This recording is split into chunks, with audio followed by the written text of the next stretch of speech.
Hey guys, Johnny the King here. Today I want to bring you guys a siege tutorial. Now we're going to cover many different aspects of sieging, from 50-50 to front doors, basically just about any kind of form of sieging. As you guys know, lead a lot of raids in Cyrodiil, and a lot of the time people just honestly don't know where to lay siege and the right places to lay siege, and this can stuff things up. It can limit the amount of siege that you can place at a keep if someone has placed siege in the wrong spot. So today I want to show you guys the right places to lay siege at different locations, and a few little tricks and tips that we do to kind of help get siege up quickly and efficiently. So let's get into it, guys. I'd like to show everyone how to put offensive siege up at a keep and how it's done correctly. So I've got a few guildies here to help me show you guys how to do this, so let's go ahead. Let's get everyone to ride in.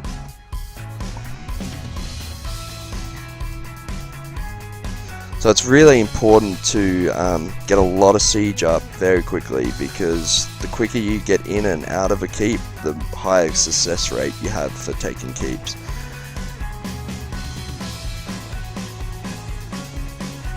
If you get 20 siege up on a keep, get in nice and quickly, you're nearly guaranteed to take that keep at any given time, unless there is already reinforcements there.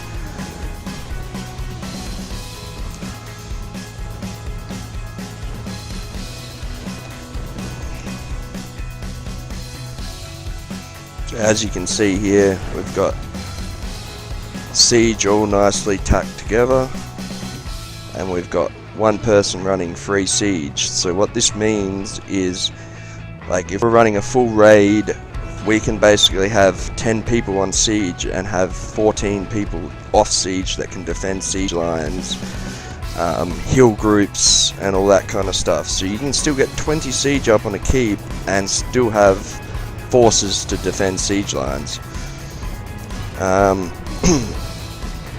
So for the sake of this video, we're doing it at a home keep just to show you guys. So we couldn't get a ram down, but normally there would be a ram down here. The most important thing to remember is basically where you lay your siege. A lot of people don't think when they lay their siege, they just plonk it down on the ground. Here at Glade, it's big open, so it's pretty easy to get a lot of siege down, but there's a lot of keeps that's not much space, so it's really important to be careful and get your siege as close as you can to the other person's siege. So basically how we do it here is we work from the front to the back. So the front guys will get their blisters down, then the second row will get their treads down, and then the third row will get their treads down. So basically we always make sure we've got them as close as we can to each other. If you can look here, you'll be able to see literally how close all these treads are. 2, it compacts the siege line, so you know we're not spread out everywhere, we've got less area to defend. And that's about it. We're going to pack up here, and I'm going to show you guys a different siege technique at a different keep. I just wanted to show how you set siege up on these towers when you're sieging like an inner wall. Now, the most common mistake here is people laying like a siege here, and that basically what that does is means you can only get 1, possibly 2 siege up here. So the correct way to do this is to once again set a triangle up. Basically once I pack this up, I'll show you. So basically you want to get it as close as you can to one corner.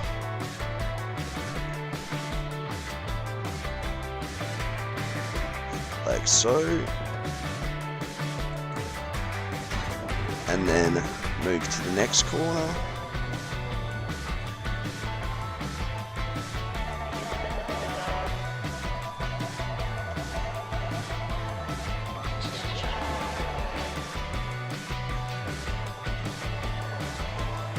And then the last.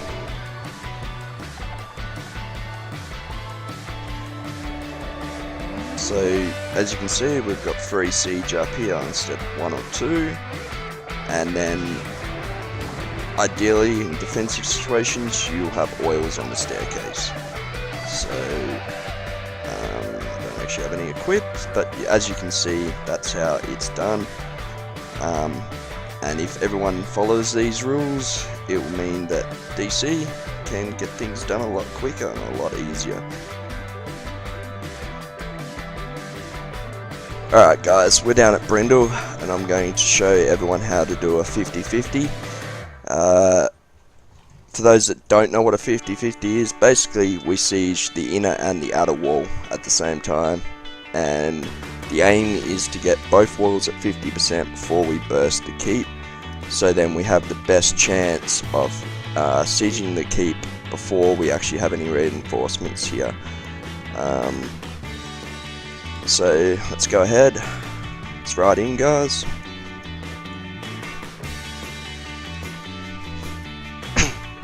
So the most important thing is that we keep communication going, we keep calls on the inner and the outer, so if we do need to slow down on one wall, we can slow down.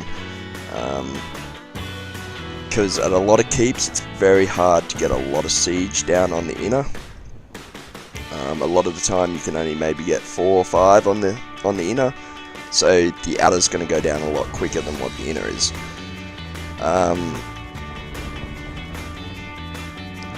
So a little trick I like to use, and now this works awesome if there's no enemy around. It's a bit hard to defend it all if there's enemy around.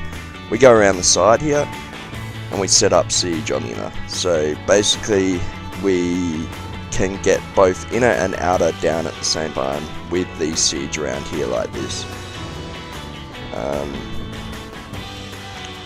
And then for everyone else, it's basically the same as sieging a keep.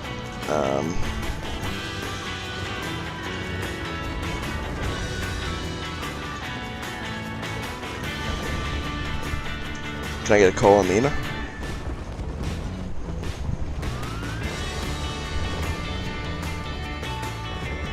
Inner's at 70. Sweet, the outer's at 75. This is going pretty much sweet guys, so maybe if I get one, maybe if I get side to just hit one on the outer instead of the inner. Can you guys just be careful what wall you're hitting? Someone's hitting the Poston house, so just make sure you hit the wall. Alright, let's keep this up guys. I'm not going to stop siege, it's both pretty even, so we're just going to go ahead and burst this keep. 48 on the inner. Cool, 45, yep, it's going to go down pretty much exactly at the same time. So same principle, you can look, we've got our siege nice and tight. The hills here make it a little bit hard, but we've got it as tight as we can. 35. So the keep burst about 5 seconds ago. These walls are going to be down in about another 8 to 10 seconds. So basically before they know the keep's been attacked, the walls are down and we're inside. So basically it's going to be an empty take.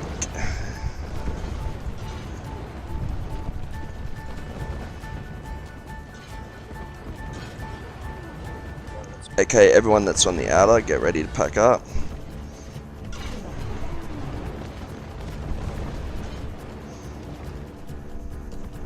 Inner's at 9. Yep, everyone on the outer, pack up. Stack up on me. With our 50-50 at Brindle, it only took us just over 3 minutes from start to finish to get both walls down and get inside. So you can see how effective the 50-50 is.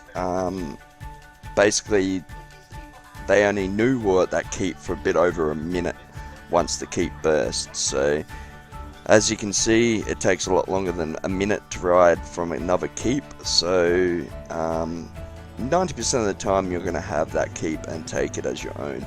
So it is really, really important to do 50-50s correct and have both walls at 50% before you burst the keep. That is the most important key. Also with a 50-50, you want to have all your siege up by the time the keeps burst. You want 20 siege up at that time, so once they know you're there, the walls go down as quickly as they possibly can. So yeah, so you can see how effective it is. Today I want to show you how to set up siege at some certain keeps that have these alcoves. Now the biggest mistake we see all the time is people laying down siege right here in the middle where I'm standing, and that limits the amount of siege you can actually lay. So here we've got the correct way to set siege up at this keep. So as you can see, in the first alcove you can only get 2, but in every other alcove we've got 3 siege in a triangle. So one person can operate each set of siege. So as you can see, we've got the most amount of siege we possibly can have at this keep. Also, some people can get siege at the back here, so it is actually physically possible to get more siege. So that's what I want to show real quickly. Next I will show you how to siege from a tower. So let's just get packed up here. Okay guys, so I want to show you how to do a tower farm the right way. Really quickly, one thing you want to be careful of is when you take the resource and get inside and set everything up, that it can put the opposition off. They could come in and see that it's fully set up and they can not take the flag and siege the tower down and your tower farm is over. So what you can do is go dark, only have a couple of people visible, and wait until they flip the flag, and then you can set your defenses up. So that's the best way to do it. So this is basically what you need to do, is lay a meat bag and a fire blister down here.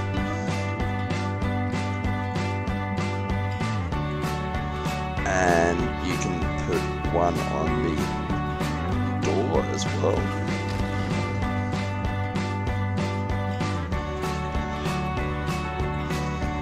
Facing the stairs. So basically that's the correct siege. Then someone will go up and lay some oils down up on the top on the second level.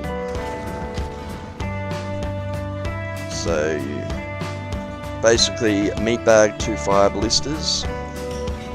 Now a good tip is to hit the door or the floor so you don't actually knock your own tower down. The next good tip is not to fire when you don't need to fire your ballista, because you could be stuck in between cocking your siege and they could get through that way. Also you want caltrops, sork mines, you also want volcanic runes, people at the door CCing. And also the other thing that can make a tower farm fail is if someone gets through and everyone chases them up, then you leave the door weak. Like there's not much focus on the door, and that can lead to more people getting through, and once more than a couple get through, your tower farm's almost bust. So the main objective is to keep your focus on the door at all times and keep your siege going. If your ballistas collapse like they have, you need to pack the oil up straight away so you can lay the ballistas back down. So that's a quick basic tutorial on how to do a tower farm, so I hope you guys get the idea. So there's a quick tutorial on sieging. Hope you guys learnt a few things and take what you've learnt and use it every day in Cyrodiil. It will help the guild and our faction improve our game play. So I hope you guys enjoyed the video. Please subscribe, leave any comments if you've got any questions, and I'll see you out there.